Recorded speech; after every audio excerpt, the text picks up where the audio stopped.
pursuant to Office of ONI Retrieval and Acquisition's inquiry of 26 September 2552. The following is a target profile of Thel 'Vadami, Supreme Commander of the Covenant Fleet of Particular Justice, compiled by Lieutenant Commander Locke. First confirmed contact with 'Vadami came in 2535 on an unofficial human colony known as the Rubble. After-action reports from civilians, as well as Spartan Units 006, 111, and 120, suggest that 'Vadami was at that point a relatively minor functionary of the Prophet of Regret. Spartan 006 engaged 'Vadami in combat on the Rubble. Both parties survived the encounter.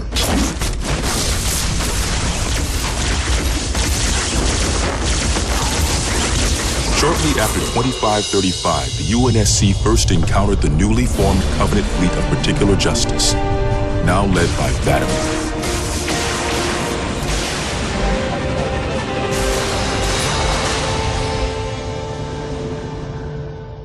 Review of early engagements with this fleet show that it quickly grew in size from 5 to nearly 60 ships as 'Vadami cut a path in many human systems. ONI Section 3 made multiple attempts to anticipate or even track 'Vadami's movements at the cost of a number of operatives' lives. 'Vadami eluded all such efforts, and he continued his unpredictable and devastating campaign.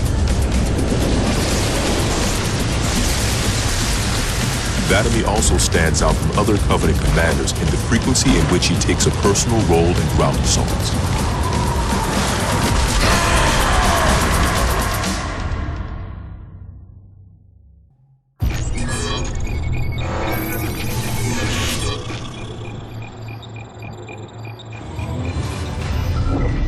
Camber was a major manufacturing center for UNSC fleet materials with a population of 5.6 million. After discovering Camber's location, 'Vadami penetrated the early warning perimeter without alerting UNSC forces and began his ground and orbital attacks before most of the planet knew they were in danger. While 17 of his ships bombed key defensive positions, 'Vadami led a group of elites in a personal assault on UNSC System HQ. One of the first units to engage 'Vadami was the 3rd Battalion Reserves, who were so unprepared for the arrival of the Covenant forces that 'Vadami found them unarmed and defenseless.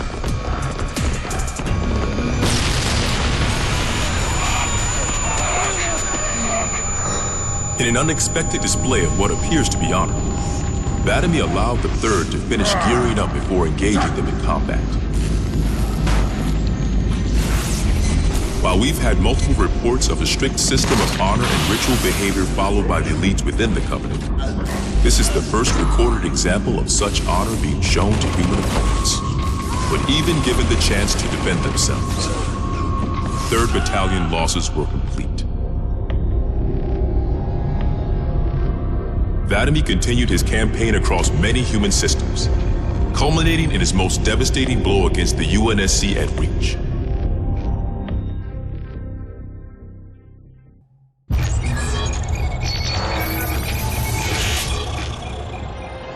Vadami's most recent and damaging blow to the UNSC was the fall of Reach. ONI has still not been able to fully determine how 'Vadami located the planet, and once again, he caught us completely by surprise when his forces arrived in orbit and on the ground. 'Vadami is responsible for over 1 billion total casualties and the loss of at least 7 human planets. His forces have defeated all UNSC counterattacks at the cost of 123 fleet vessels and over 23,000 personnel. And now with Reach lost, ONI and UNSC Strategic AI report a 0% confidence that the Navy can stop 'Vadami through traditional means. In the opinion of this investigator, 'Vadami is the most dangerous Covenant military asset on the field. It's common knowledge that the Covenant have a significant technological advantage over the UNSC, but are sometimes inflexible in their tactics. This is not the case for 'Vadami. We cannot predict what he'll do next, but given time, we fear he will dismantle all remaining UNSC strongholds. This agent's recommendation: immediate termination. If humanity wants to survive this war, We cannot do it with Vatomy on the field.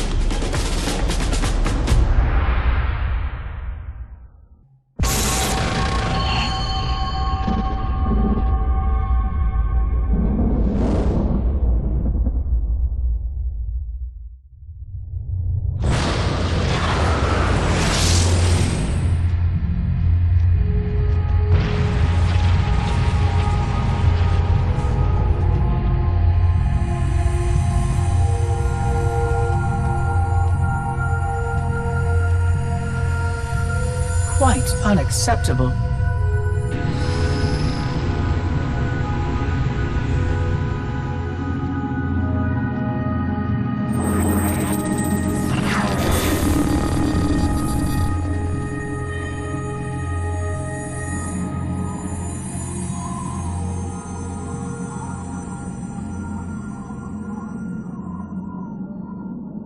Glorious day.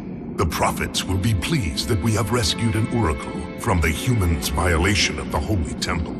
Why do you keep calling it a temple? My installation was a weapon, and one which we needed very, very badly. But Oracle, I do not understand. We were told the rings are salvation, a gateway to paradise. Told? By whom? Anyone who told you that is a fool, or quite mad. That installation was a beautiful tool, designed to destroy everything the Flood might feed on. Everything? Oh, quite everything. And if even one Flood spore survived the destruction of my ring... Communications. Shut down all lines to the fleet. We will not notify the prophets of our discovery until I hear everything this Oracle has to say. I will gladly share what I am permitted, but we have little time. What has been unleashed here could destroy everything you have ever known. On that, Oracle, we are in agreement.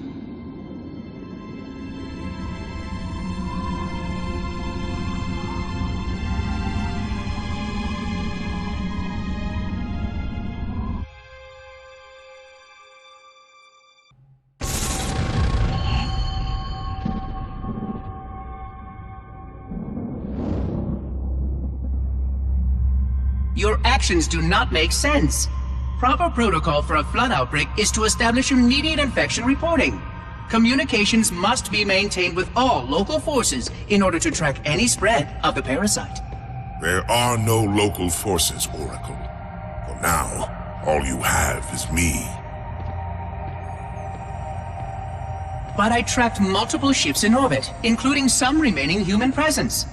In light of the danger posed by the Flood, surely you can set aside this disagreement with the humans. No! Anything still alive in orbit is our enemy. The humans have very good cause to kill us on sight, and the knowledge you've shared with me casts doubt on the entire purpose of our covenant. If any of our ships remain above us, they are not the help you seek. But why would they not provide assistance? Because of this talk of prophecies and journeys? I learned a small amount about your covenant before that reclaimer blew up my installation. But my understanding is incomplete. The AI I encountered on board one of your ships was less than forthcoming. What you need to know, Oracle, is that thousands of years ago, at the founding of our great covenant, a bargain was struck between the prophets and the elites. A bargain which I fear will be the end of us.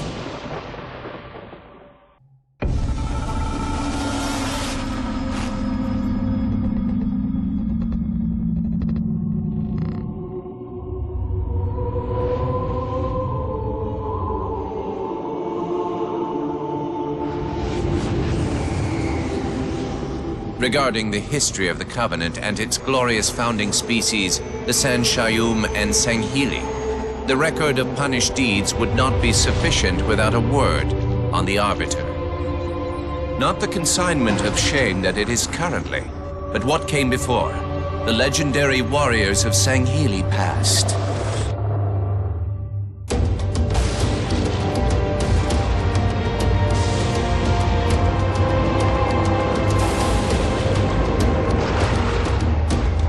Long before the Covenant, the Sanghili ruled their world with pride and vigilance, surviving the perils of both land and sea.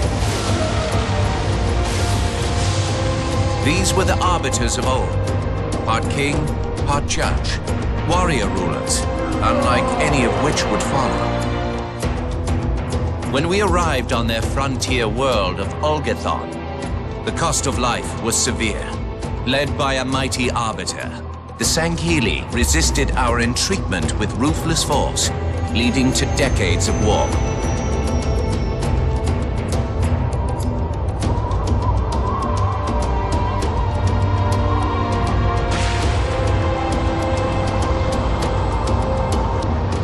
We would eventually triumph, of course. And when we did, we would not ignore the mantle of the Arbiter. Like all things, we would bend the Sanghili to our own ends. The Arbiters would become the very will of the Prophets.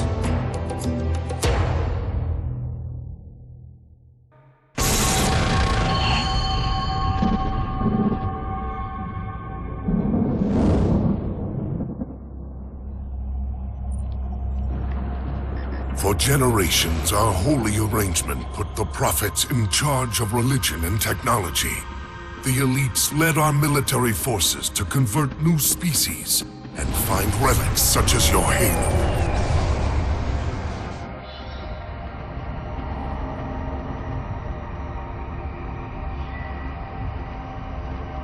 And these relics you sought, the San Shayum, your prophets, told you that they would lead you on this great journey? Yes, transcendence, eternal life. Their promises were endless. We gave up our old ways to follow the Prophet's lead on the great journey. Gave up all of our history, all of our traditions. Not all of your traditions, it seems. This Arbiter you mentioned, hasn't that always been a position of power for your species? Power? It was long ago. An Arbiter was once the pinnacle of our people, leader of the clans, and master of the battlefield. But then, an Arbiter committed heresy, and an example was made of him. Heresy? He challenged the word of the prophets, challenged and lost.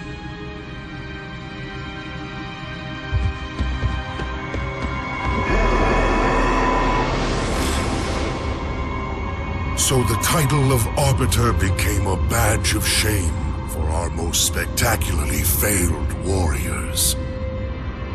Yes. They were accomplished manipulators. Back before the firing of the array. I see at least that hasn't changed. Manipulators? What? And before? Before when? I will explain later.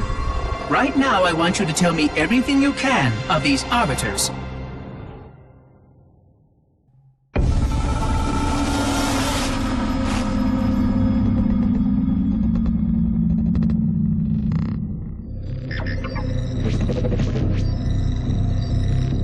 Our holy city was not always as it is, nor was the Covenant.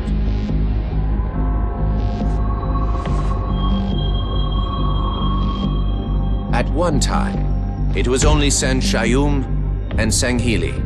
But as we grew, and new species were added to our number, radical steps had to be taken.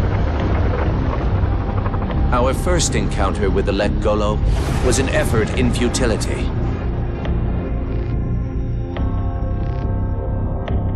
The blasphemous creatures had devoured a Forerunner orbital, shattering its remains into 1 trillion pieces.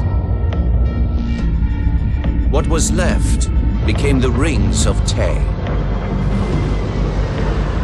As no conventional methods could purge the rings of their infestation, we sent one of our most faithful, an Arbiter. For a full year, this Arbiter ventured across the surface of one of their moons, learning both their strengths and their weaknesses. It was there that we discovered the Let Golo's secret.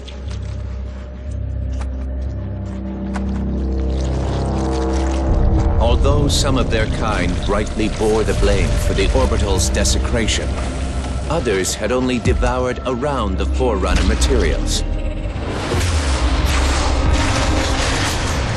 And with reasoning and much labor, these could be used to serve the Covenant.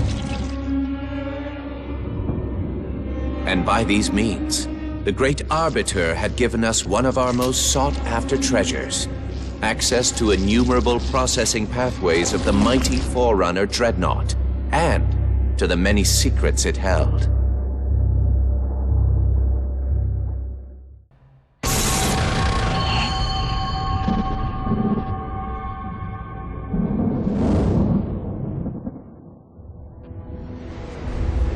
It is most unusual that in all the exploits of these Arbiters, you never mention their role in choosing their missions of redemption. There is no role, Oracle. Once one of our commanders becomes an Arbiter, he belongs to the Hierarchs. These Hierarchs, they are the same High Prophets who control all the holy relics you collect from my time? The same. And they use these relics to build your new weapons and bring you the word of your gods? It has always been so. Interesting. Am I a holy relic? I do not understand. Because I am certainly not a god. I am a tool, as is this mining platform you stand upon, as was the installation that once orbited the planet. The Forerunner's technology is lasting and indeed quite powerful, but I'm quite certain they would have told me if I was infused with some kind of divine power. I suspect some of your prophets may have been quite aware of how much divine inspiration tools such as myself could provide.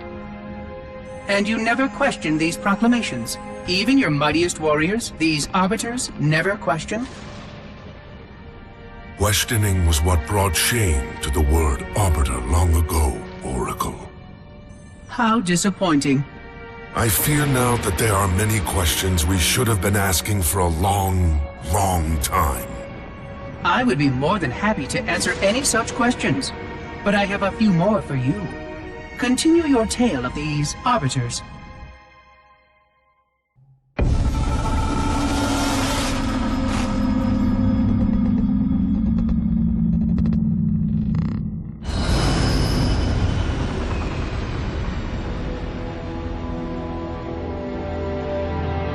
Whereas most species were grafted into the Covenant by faith or mutual beneficence, the Ungoi were not such.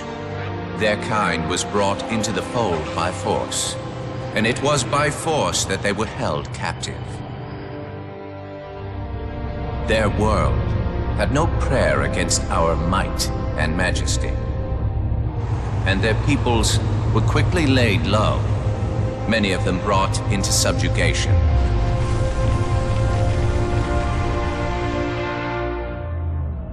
Yet while some species would perish under such pressure, others rise to the occasion, taking arms if need be, fighting back. Such it was for the Ungoi when their feud with the Kig-Yar led to rebellion.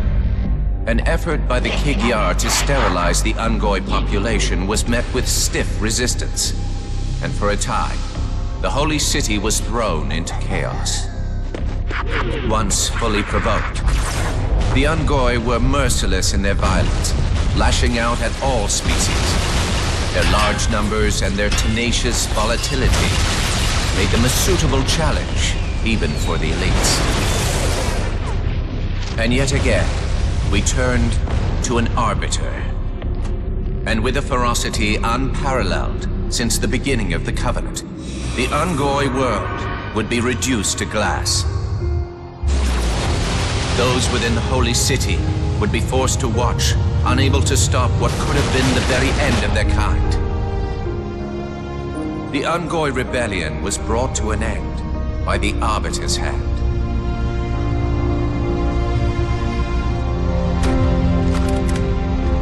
Their world was not completely lost, and those who survived within high charity found some measure of mercy. They had proven their worth in combat, and would now serve alongside the Sanghili in battle.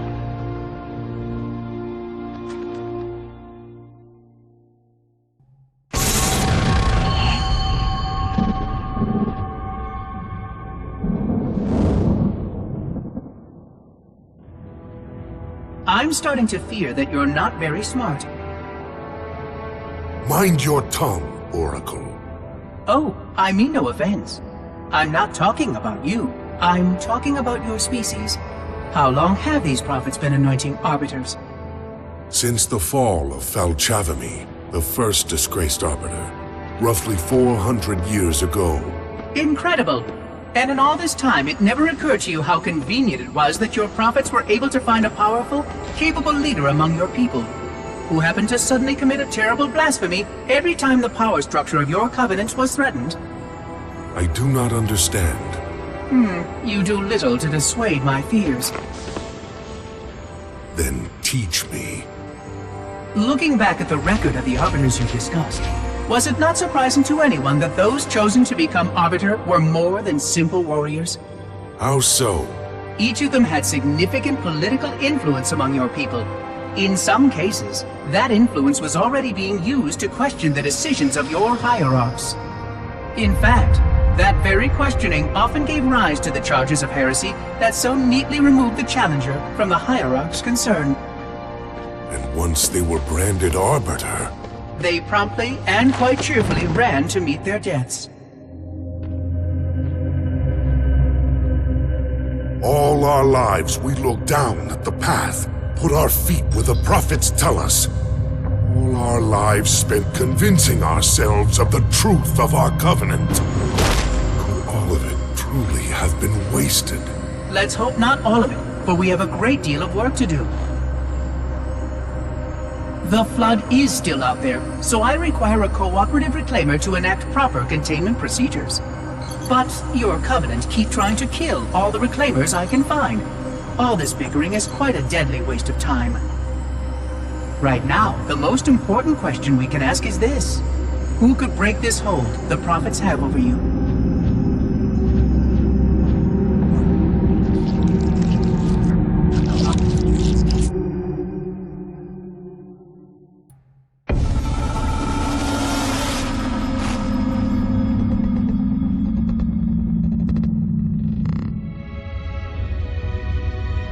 The history of the Arbiter is one of both legend and infamy. Their name has been corrupted by great shame, though the contemporary is perhaps the most confounding of all. Thel 'Vadamee was born of noble blood, the legendary House of Vada. His family's renown demanded great expectations for his military career, and he would meet them all.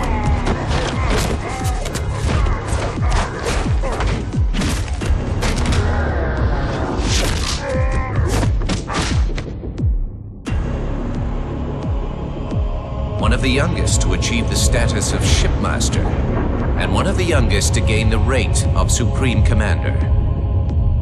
In our campaign against the humans, few have risen to renown as 'Vadamee. World after human world, all laid low for the sake of the great journey. But then came Halo. Shame unto shame. He failed his greatest charge, and the sacred ring was desecrated. By such disgrace, Thel 'Vadamee became the Arbiter. As a mere scribe, I do not challenge the word of the hierarchs, but I would be remiss not to voice concern. This Sangheili should have been put down, publicly slain as an example to all of our prayerful expediency. With the discovery of a second ring and the changing of the guard, all things are in jeopardy. Will this Arbiter remain loyal? Or will he stand with his people as they are abolished by our newfound might? I would never openly challenge the divine proclamations of a hierarch, but this Arbiter is a risk I would not have tolerated. And I now fear the days of the Covenant are numbered.